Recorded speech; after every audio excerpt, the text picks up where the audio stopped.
За юу хэцэн guys, тэгэхээр өнөөдөр та бүхэнд өгөх зөвлөгөө болохоор гидсний тухай.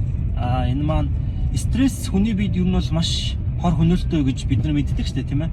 Тэгэхээр энэ маань болохоор гидсэнд хүртэл нөлөөлдөг байх нь. Үүний хамгийн тод жишээ нь болохоор бид бүхэн яг нэг тийм хурал уулзалт чухал цуглаан дээр үг хэлэх, альсвал олон хүний өмнө үг хэлэхээс өмнөх нь бидний гидс маш тийм эвгүрхсэн мэдрэмж төрдөг шүү дээ. Тэгэхээр стресс ерөнхийдөө хүний гидсэнд хүртэл нөлөөлдөг байх нэ. Хоёрдугаар зүйл нь юу гэх юм бол хүн эдсэн хоолоо ерөнхийдөө өдөрт 6-аас 8 цагийн турш боловсруулалт юм байна л та, хүний гидс маань боловсруулж дуусна юм байна. Тэгэхээр та бүхэн нөгөө шөнө өрөө юм идэхгүй байх ёстой гэдгийг бол угаас надад хэлүүлэлтгүй мэдж байгаа. Гэхдээ өглөө босоод ер нь бол зайлшгүй нэг аяга бүлээн ус ууж хөвшөрөө, энэ болохоор хүний гидсийг идэвхжүүлж өгдөг байх нэ.